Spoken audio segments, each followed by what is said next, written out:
జై శ్రీమన్నారాయణ. నేను మీ icon astrologer Gattupalli Suresh Babu. మనకి చూస్తుండగానే రోజులు కాదు, పక్షాలు కాదు, మాసాలు కాదు, సంవత్సరాలు కూడా అయిపోతూ ఉన్నాయి. అలానే మనకి 2026 సంవత్సరంలో కూడా అడుగుపెట్టున్నాం. ఈ 2026 సంవత్సరాలు అడుగు పెట్టగానే చూస్తుండగానే జనవరి మాసం అయిపోతూనే ఉంది, వెళ్ళిపోయింది కూడా. అలానే 2026 సంవత్సరం ఫిబ్రవరి మాసంలోకి అడుగు పెట్టున్నాం. అయితే మనకి సంవత్సరం ఆరంభంలోనే ఈ యొక్క మాసంలో ఎలా ఉండబోతుంది, ద్వాదశ రాశుల వారికి ఏమేమి మార్పులు చేర్పులు ఉన్నాయి, గ్రహాలు ఈ గ్రహాల యొక్క స్థితిగతుల ద్వారా మన గోచార ప్రకారంగా కూడాను ఆ దశ అంతర్దశలు ప్రకారంగా కూడాను ఎలా ఉన్నాయి, ఏమేమి నడుస్తుంది, కథ ఏంది, కార్ఖానా ఏంది, అసలు మనకి జాతకం ఏంటి, ఏం జరగబోతుంది ఒకసారి పరిశీలన చేసుకున్నట్టు కనుక ఇక మనకి మనకి మారేటువంటి గ్రహాల యొక్క స్థితిగతులు, అలానే ఏ స్థానంలో ఏ గ్రహం ఉన్నది, ఇవన్నీ కూడా మనం ఒక్కసారి పరిశీలన చేసుకుందాం. అలానే ముఖ్యంగా ద్వాదశ రాశుల వారికి ఒక చిన్న విన్నపం ఏంటంటే కనుక రాశి ఏదైనా, నక్షత్రం ఏదైనా, దశ అంతర్దశలు ఏమైనా గోచార ప్రకారంగా ఏ ఒక రాశిలో ఏ గ్రహం ఉన్నా, ఏ స్థానంలో ఏ గ్రహం ఉన్నా, మీకు ఏది కలిసి రాకపోతున్నా కూడా చిన్న చిన్న పరిహారాలతో మనము దాన్ని ఏదైనా సరే మంచి జరిగిన దానికి చేసుకోవచ్చు. అంతేగాని ఎక్కడో అమ్మవార్లు పెట్టారు, ఎక్కడో స్వామీజీని పెట్టారు అని అతి ఉత్సాహంతో మనకేదో మంచి జరుగుతుంది కదా అనే ఒక మంచితనంతో ముందుకు వెళ్ళి అలాంటి వాళ్ళని ప్రోత్సహించడంతో మనకి మనంగా ఇబ్బంది పడతాం. కాబట్టి అలా వెళ్ళడం అనేది అనరికం, అలా వెళ్ళకూడదు. మనకి ప్రతిష్ఠించినటువంటి ఆలయాలు చాలా ఉన్నాయి. అలాంటి మనకి మంత్రోచ్చారణలు చేసి, ప్రాణప్రతిష్ఠ చేసి, ఎన్నో రకాలైనటువంటి యంత్ర యాగాలు చేయించి, దానిలో తపాలు జపాలు ఎన్నో రకాలైనటువంటి మంత్రోచ్చారణలతో ప్రతిష్ఠించినటువంటి ప్రాసిద్ధి చెందినటువంటి అమ్మవారి స్వామివారి యొక్క ఆలయాలు ఉన్నాయి. దాంట్లో మనకి అర్చన చేస్తారు, అభిషేకం చేస్తారు, ఎన్నో రకాలైనటువంటి పూజలు చేసేటువంటి ఆలయాలు ఉన్నాయి. కాబట్టి అలాంటి ప్రాసిద్ధి చెందినటువంటి ఆలయాల్లోకి వెళ్ళి దర్శనం చేసుకుంటే కూడాను మనకి ఎన్నో రకాలైనటువంటి సానుకూల వాతావరణం, ఎన్నో రకాలైనటువంటి పాపకర్మలు, ఎన్నో రకాలైనటువంటి చెడు దృష్టిలు కూడా తొలగిపోయేసి ప్రశాంతమైనటువంటి వాతావరణం లభ్యపడుతుంది. కాబట్టి నేనే స్వామివారిని అనుకునే గురువుల్ని నమ్మొద్దు, నేనే స్వామీజీని తీసుకొచ్చానన్న రోజుకో రకమైన కొత్త అమ్మవారు సృష్టింపు చేసిన అలాంటి వాళ్ళని నమ్మి మనం పోవడం వలన, బోగస్ మాటలను పోవడం వల్ల మనం నష్టపోయేదానికి ఉంది. కాబట్టి తస్మా జాగ్రత్త అందరితోనూ. ఇది కలియుగం. ఈ కలియుగంలో ఇలాంటి సంవత్సరాల్లో మనకి దేవాది దేవుడు మనకు ఉన్నారు. కాబట్టి అలాంటి ప్రాసిద్ధి చెందినటువంటి ఆలయాలకు వెళ్ళండి, దర్శనం చేసుకోండి. మనం కోరిన కోరికలు కొంగు బంగారం తీసేందుకు ముక్కోటి దేవతలు మనకు ఉన్నారు. ఇలాంటి రోజుకొక దేవుడితో పుట్టారు, రోజుకు దేవుని పుట్టారు, పూనకాలు వచ్చినట్టు మాత్రం పెద్దగా నమ్మేసిన అవసరం లేదు. అలాంటి నమ్మి బోగస్ మాటలు వినేసి మనం నష్టపోవద్దు, ఇబ్బంది పడవద్దు. కాబట్టి ఇక పోతే ద్వాదశ రాశులు. ఇక ఈ ద్వాదశ రాశుల్లో ఏ రాశి వారికి ఎలా ఉండబోతుంది ఫిబ్రవరి మాసం 2020 సంవత్సరంలో ఒక్కసారి పరిశీలన చేసుకున్నట్టయితే కనుక ద్వాదశ రాశుల్లో ఒకటి మకర రాశి. ఈ మకర రాశి వారికి 2020 సంవత్సరం ఫిబ్రవరి మాసం మొదటి నుంచి చివరి వరకు కూడా ఎలా ఉండబోతుంది అంటే కనుక ఈ మకర రాశి వారిలో అతి ముఖ్యమైన విషయం ఏంటంటే కనుక రవి భగవానుడు 2వ స్థానంలో రావడం. ఈ 2వ స్థానంలో వచ్చిన తర్వాత ఖచ్చితంగా మీకు గవర్నమెంట్ జాబ్ ఎవరైనా ప్రయత్నం చేసేవారుంటే 2వ స్థానం ఉంది కాబట్టి ఇంట్లో పెద్దవాళ్ళు చేసినటువంటి గవర్నమెంట్ జాబ్లు ప్రయత్నం చేసి రావడం, అలానే ఆరోగ్య ప్రకారం కూడా మెరుగవటం, అలానే మీకు ఏదైనా ఆర్థిక పరమైనటువంటి ఇబ్బందులు ఉన్నా కూడా అవి కూడా మెరుగవుతాయి. అన్నదమ్ముల మధ్య గొడవలు ఉన్నా, ఆస్తి తగాదులు ఉన్నా కూడా అన్ని రకాల సానుకూల వాతావరణం మీకు లభ్యపడుతుందండి. ఇప్పుడు ఫిబ్రవరి 15 తారీఖు తర్వాత, ఫిబ్రవరి 15 తారీఖు తర్వాత మార్చి 15 తారీఖు వరకు కూడా మీకు ఏదైనా సమస్యలు ఉన్నా కూడా, కోర్టు విషయాలు ఉన్నా కూడా, ఎక్కడి నుంచి డబ్బులు రావాలన్నా కూడా అన్ని రకాలుగా కూడా మీకు నిలదొక్కునేందుకు మీకు ఆశ జన్నంగా కాదండి, ఆశ జీవితంగా కూడా ముందుకి పై స్థానానికి వెళ్ళడానికి ఏదైనా షాపులు కావచ్చు, ఏదైనా సరే హోటల్స్ రంగంలో కావచ్చు, ఏదైనా గవర్నమెంట్ సంబంధించిన కాంట్రాక్ట్ రంగంలో కావచ్చు, రాజకీయ రంగం, సినీ రంగం, అలానే మీకు ఏ రంగంలో అడుగు పెడితే ఆ రంగంలో మీకు దినదిన అభివృద్ధి అయ్యేలాగా ఉంటుంది. కాబట్టి మీకు పార్ట్నర్షిప్ వ్యాపారాలు అయితే పనికిరావు. పెళ్లిళ్ళు చేసుకోవడానికి కూడా చాలా అనుకూలంగా ఉంది అని చెప్పొచ్చు. అలానే ఈ యొక్క బుధుడు కూడా కలిసి ఉన్నాడు కాబట్టి, బుధుడు కూడా కలిసి ఉన్నాడు కాబట్టి మీకు 2-3 స్థానాల్లో ఉంటాడు. కాబట్టి ఇక రానున్నటువంటి కాలంలో ఆస్తులు కొనడానికైనా, ఆస్తి తగాదాలు ఉన్నా, అలానే వీలునామాస్ కానీ, పాత ఆస్తులు కానీ, ఇంకా కూడా మీకు సానుకూలమైనటువంటి వాతావరణం, మీకు ఏదైనా తగాదాలు గొడవలైనటువంటి విషయాలున్నా, భార్యాభర్తల మధ్యన గొడవలై విడిపోయినా, కోర్టు వరకు విషయాలు, సివిల్ సంబంధించిన విషయాలు, మీకు కాంట్రాక్ట్ రంగం నుంచి డబ్బులు రాకపోయినా, ఇక జాబులో వెసులుబాటు కావాలన్నా, విదేశయానమైనా, ఇక ఎన్ని రకాలంటే అన్ని రకాల సమస్యల నుంచి పరిష్కార మార్గం మీకు ఒకటే ఒకటి చెప్తా ఉన్నా. చివరిలో చెప్పిన పరిహారం మీరు చేస్తే కనుక ఖచ్చితంగా మీరు అనుకున్న స్థానానికి వెళ్ళేదానికి మొదటి అడుగు ఈ యొక్క ఫిబ్రవరి 15వ తారీఖు తర్వాత మీరు వేయబోతున్నారు. తస్మా జాగ్రత్తగా కాదు, తస్మ సిద్ధంగా ఉండండి ప్రతి ఒక్కరు కూడా. ఇంకా కూడా మీకు అనుకున్నటువంటి పరిస్థితులు ఉన్నప్పటికీ కూడా, అన్ని రకాల గ్రహాలు మీకు సానుకూలంగా ఉన్నప్పటికీ కూడా, ఎక్కడేసి ఇంకో కూడా అక్కడే ఉంటుందా? మీకు ఏ పని ముందుకు వెళ్ళట్లేదా? అయితే మీకు ఖచ్చితంగా శత్రు భయం ఉంటుంది. మీకు తెలియని ఒక శత్రువులు మీ వెనకనే వెంట తిరుగుతూ ఉండి మీకు ఏదైనా హిప్నటిజం బ్లాక్ మ్యాజిక్ చేయించుండొచ్చు. మీ మీద ఏదైనా చెడు క్రియలు చేపిస్తే మీరు అనుకున్నటువంటి పరిస్థితికి ముందుకు వెళ్ళలేకపోయి ఉండొచ్చు. అలానే భార్యను దూరం చేస్తూ, పిల్లలను దూరం చేస్తూ, ఆస్తుల నుంచి దూరం అయిపోతూ, ఒంటరి అయిపోతూ, ఏం చేయాలో అర్థం కాకుండా ఉండేటువంటి పరిస్థితి ఉందా మీకు? ఎంత పని చేసినా ముందుకెళ్ళట్లేదా? ఆరోగ్య సమస్యలు ఉన్నాయా? కొట్టుమిట్లాడిపోతున్నారా? చేసిన నష్టపోతున్నారా? లాస్ అయిపోతున్నారా? పార్ట్నర్షిప్ వ్యాపారం ఉందా? అలాంటి ఉద్దేశాలు ఏమైనా ఉన్నాయంటే ఏది కొన్నా ముందుకు వెళ్ళట్లేదా? ఎవరితో మాట్లాడి దూరం అయిపోతున్నారా? మీకు మీరే ఒంటరి అయిపోతున్నారా?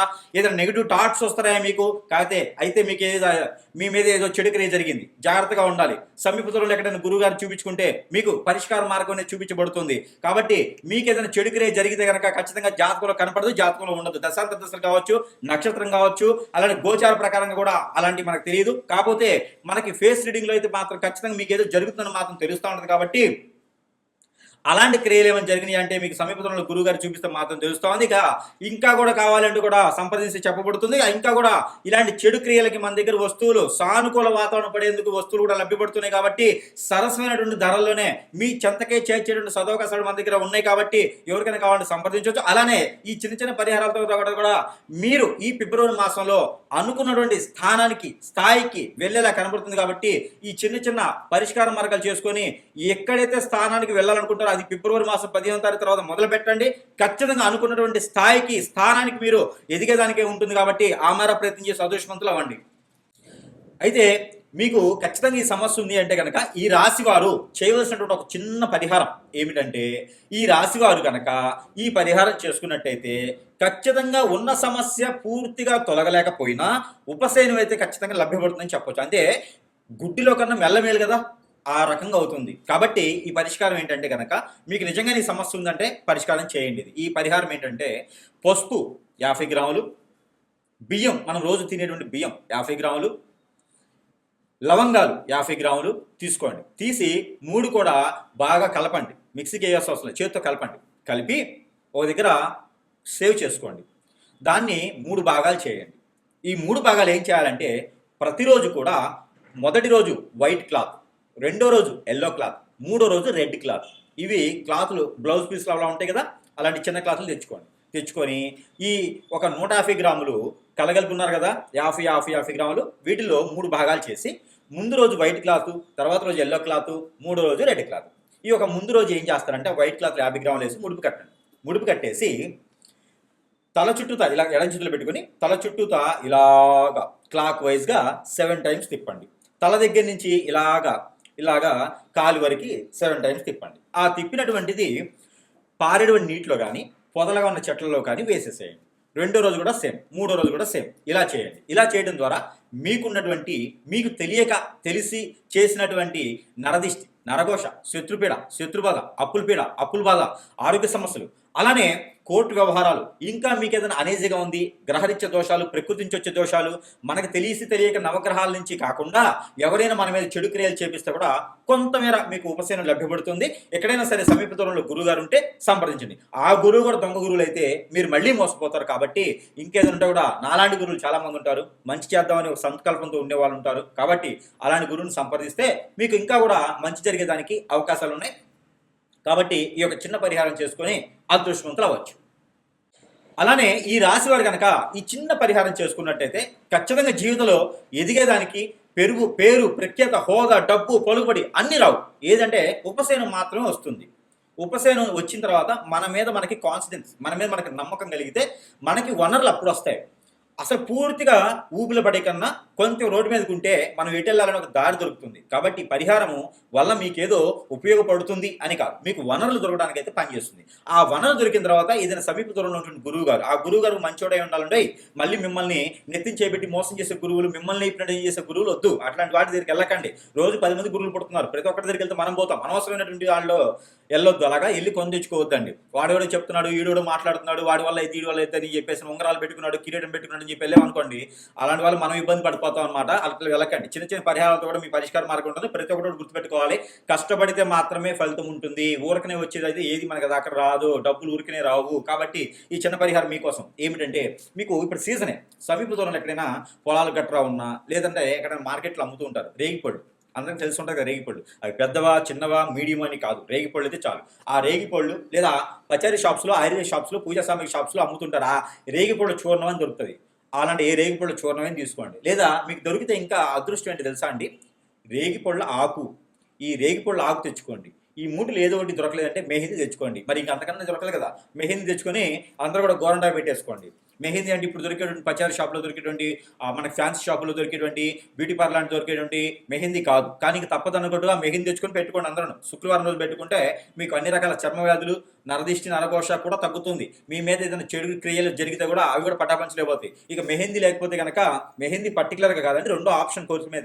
కాకపోతే ఈ రేగిపళ్ళు కానీ, రేగిపళ్ళు చూర్ణం కానీ, ఏ సైజులో ఉన్న రేగిపళ్ళు అయినా పర్లేదు, రేగిపళ్ళు చూర్ణం అయినా పర్లేదు, లేకపోతే కనుక రేగిపళ్ళు ఆకులు, ఈ వీటిలో ఏదైనా సంపాదించుకొని తెచ్చుకొని ఒక 5 నుంచి 10 లీటర్ల నీళ్ళల్లో, నీళ్లు కొలిసే అవసరం లేదు, ఉరామారిగ్గా ఒక 5 నుంచి 10 లీటర్ల వాటర్లో ఇవి వేసి కాచండి. కాచిన తర్వాత అవన్నీ తీసి పడేసి ఆ నీటిని సేవ్ చేసుకొని, అందులో ప్రతిరోజు కూడా స్నానం చేసే దాంట్లో ఒక 10 to 5 ml ఉరామారిగ్గా ఒక 10 to 5 ml మనం స్నానం చేసే దాంట్లో వేసుకొని స్నానం చేయడం ద్వారా మన మీద ఉన్నటువంటి నెగిటివిటీ, చెడు దృష్టి, ఆ నరదిష్టి, నరఘోష, శత్రుబేడ, శత్రుబాధ, ఆర్థిక సమస్యలు, ఆరోగ్య సమస్యలు, ఈ వీటితో పాటు కాకుండా గ్రహ దోషాలు, గ్రహరిత దోషాలు, ప్రకృతి దోషాలే కాకుండా మన మీద చెడు క్రియలు జరిగినప్పుడు కొంతమేర ఉపశమనం అయితే ఖచ్చితంగా లభ్యపడుతుంది. కాబట్టి ప్రతి ఒక్కరు ఈ రాశి వారి కనుక ఇది పాటించి చూడండి.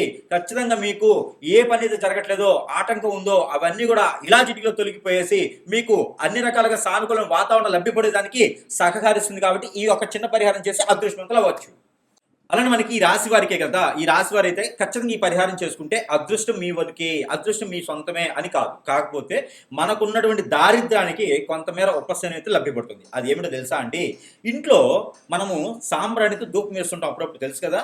ఆ సాయం సంధి వేళ వేస్తుంటాం మనం. అయితే గుగ్గిలము, సాంబ్రాణి ఈ రెండు సమీపంలో కలపండి. దాంట్లో పచ్చకర్పూరం కలపండి, పౌడర్ చేయండి. పౌడర్ చేసేసి పచ్చకర్పూరం కలిపేసేయండి. ఆ పచ్చకర్పూరము, గుగ్గిలము, సాంబ్రాణి మూడుతో పాటు బిర్యానీ ఆకంటారు, బిర్యానీ పత్తా, ఆ బిర్యానీ ఆకు తీసుకొని చిన్న చిన్న పీసులు చేయండి. అది కూడా స్టోర్ చేసి పెట్టుకోండి. అలానే దాల్చిన చెక్క పౌడర్ స్టోర్ చేసి పెట్టుకోండి. లవంగాల పౌడర్ స్టోర్ చేసి పెట్టుకోండి.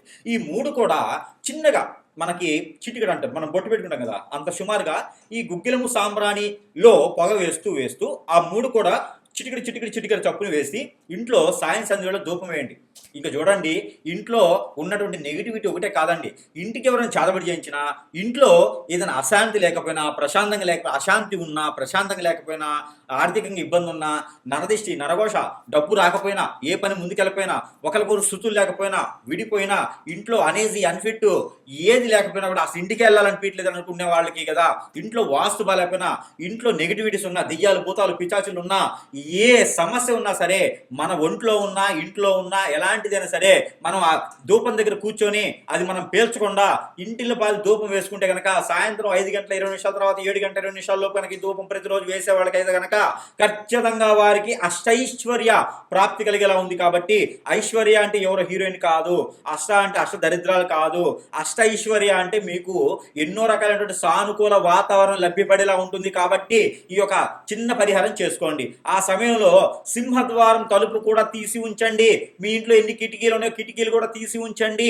ఒక 10 నిమిషాలు ధూపం పోయేదాకా ఇంట్లో ఉన్న నెగిటివిటీ బయటికి పోయి బయట నుంచి పాజిటివిటీ ఇంట్లోకి వస్తుంది. కాబట్టి ఇది ప్రతిరోజు చేయకపోయినా కూడా మంగళవారం, ఆదివారం, శుక్రవారం సాయం సంధ్యలో చేసుకోండి. అదృష్టం మీ సొంతం అవుతుంది. అలానే మనకి ప్రతి మాసంలోనూ మాస శివరాత్రి వస్తుంది. మన అదృష్టం కొంది ఈ ఫిబ్రవరి మాసంలో మహాశివరాత్రి వస్తుంది. ఈ మహాశివరాత్రి పర్వదినానే కాదండి, ఈ మహాశివరాత్రి వచ్చేటువంటి మాసం మొత్తం కూడా ఉండగలిగితే కనుక మనము పాజిటివ్గా ఉండాలి అనుకుంటే కనుక మనం పాజిటివ్ ఉండాలి. అంటే ఏమంటారు దాన్ని అంటే, ఇది ఒక్క పొద్దు ఉండాలి అనమాట. ఒక్క పొద్దు ఉండడం ద్వారా మనకి అంటే సంవత్సరం మొత్తం అవసరం లేదు, మాసం మొత్తం అవసరం లేదు, పక్షం మొత్తం అవసరం లేదు, వారం మొత్తం అవసరం లేదు. ఆ శివరాత్రి పర్వదినం ఒక్క పొద్దు ఉండాలి. ఉండగలిగినటువంటి ఆరోగ్యం సహకరించిన వాళ్ళు మాత్రమే ఉండాలి సుమి. అయితే ఈ ఒక శివరాత్రి రోజున ఒక్కపొద్దు ఉండడంతో, జాగారం చేయడంతో మన అందరికీ కూడా స్టమక్ రిలేటెడ్ సమస్యలు, మన మీద చోకినటువంటి హిప్నటిజం, బ్లాక్ మ్యాజిక్, వశీకరణం, చాతబడి, పాగలముఖి, భానుమతి, ఏక్షని, స్పిరిట్, మందు పెట్టడం, మందు డీటీ లాంటి ఏమైనా మన మీద చెడు క్రియలు జరిగి ఉన్నా, మనకి ఏదైనా జరుగుతుందని మనకు తెలుస్తుంది. అష్టదిబ్బందిని ఏమైనా ఉండి మనం అనుకున్న పని ముందుకు వెళ్ళలేకపోతున్నా, గ్రహరీత్య దోషాలున్నా, ప్రకృతి నుంచి వచ్చే దోషాలున్నా, కాలసర్పదోషం, నాగదోషం, కుజదోషం, కలత్ర దోషాలు ఏమైనా ఉన్నా, ఇలాంటివన్నీ కూడా కొంతమేర ఉపశమనం లభించడానికి, గుడ్డి కన్నా మెల్లమేలు ఆ రకంగా ఉపశమనం లభించడానికి, మనకి ఎన్నో రకాలైనటువంటి ఉపాధి అవకాశాలు కల్పించే వనరులు మనకి దొరకడానికి, జాబ్ పరంగా వెతకడానికి, పెళ్లి పరంగా జరగడానికి, రెండోది మూడోది కాదు, మొదటిసారిగా పెళ్లి చేసుకున్న వారికి పెళ్లి సంబంధం కుదరడానికి, మనలో ఉన్నటువంటి నరదిష్టి, నరఘోష, శత్రుపేడ, శత్రుబాధ, ఆరోగ్య సమస్యలు, ఆర్థిక సమస్యలు, అలానే మనకి ఏ రకమైనటువంటి సమస్యలను తొలగేదానికి ఈ యొక్క శివరాత్రి రోజున, మహాశివరాత్రి రోజున ఫాస్టింగ్ ఉండడం, ఆ రోజున ఉండలేనటువంటి వారు అన్ని తినొచ్చు, కానీ నాన్ వెజ్ పూజించకపోవడం మంచిది. ఈ ఫిబ్రవరి మాసం మొత్తం కూడా నాన్ వెజ్ తినకపోవడం మంచిది. ఇక పరిహారానికి వస్తే కనుక, ఎక్కడైనా సరే గొర్రెల కాపరి, కోళ్ల కాపరీలు ఉంటారు. వారికి గనక ఒక గొర్రెనో, ఒక మేకనో, ఒక కోడినో దానం ఇచ్చేయాలి. కోసుకొని తినమని కాదండి, పెంచుకోమని ఇచ్చేయాలి. లేదంటే కనుక బ్రాహ్మణోత్తమునికి మోయిన్తో పాటు గోదానం, వస్త్రదానం, భూదానం అని ఇట్లా ఉంటాయి అనమాట. అలాంటి దానాలు చేసుకోవడం మంచిది. లేదా సంక్రాంతి పర్వదినాన్ని కనుక మన పెద్దలు ఇచ్చేటువంటి కార్యక్రమం ఏదైతే ఉందో, శివరాత్రి పర్వదినాలు కూడా అలాంటి కార్యక్రమాలు, క్రియలు చేయడం ద్వారా మనకి పితృదోషాలు అన్ని పోయేసి, కాలసర్ప దోషాలు అన్ని పోయేసి మనకి ఎన్నో రకాల సానుకూల వాతావరణం లభ్యపడుతూ ఉంది. ఇక ఏ కార్యక్రమం చేసినా ముందుకెళ్ళట్లేదు, అష్టదిబ్బంది ఉంది, ఏ పని చేసినా ముందుకెళ్ళట్లేదు అనుకునే రాసులు ఉన్నారా? అయితే మీకోసం ఈ పరిహారం ఏంటంటే కనుక, ఎక్కడైనా సమీప దూరంలో అమ్మవారు ఉంటే కనుక కుంకుమచ్చి చేయించి ఆ కుంకుమని ప్రతిరోజు ధరించుకుంటే మంచిది.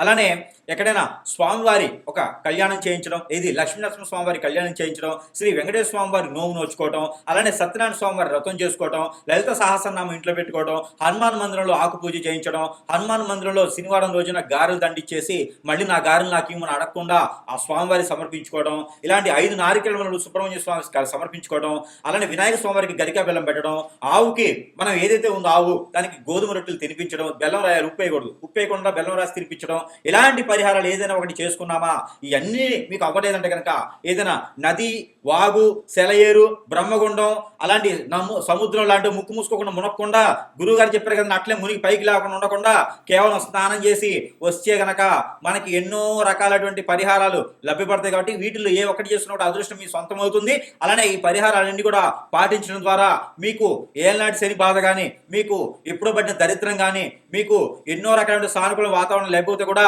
మీకు అన్ని రకాలుగా సానుకూలంగా వచ్చేందుకు ఈ పరిహారాలు ఏ ఒక్కటి చేసుకున్నా కూడా మీకు అదృష్టం మీ సొంతం అవుతుంది. ఇక కూడా మీకు బాగాలేకపోతే సమీప దూరంలో ఉన్నటువంటి గురువు మంచోడా కాదా చూసుకొని వాడి వల్ల మనం ఇంకా ఇబ్బంది పడతావా, బాగా చేస్తాడా అనేది మనం గమనించుకొని కనుక మనకి ఇంకా దరిద్రాలు ఉంటే గురువు కింద సంప్రదిస్తే కనుక ఖచ్చితంగా మీ దరిద్రానికి సానుకూల వాతావరణం లభ్యపడేలా ఉంటుంది. అప్పుడు మీ అదృష్టం బాగుంటుంది. కాబట్టి ఇందులో ఏ ఒక్క పరిహారం చేసుకున్నా అదృష్టం మీ సొంతమైంది. కాబట్టి ఇలా పరిహారం చేసుకుని అదృష్టవంతుల వాసంగా కోరుకుంటూ ఉన్నాను. జై శ్రీమన్నారాయణ.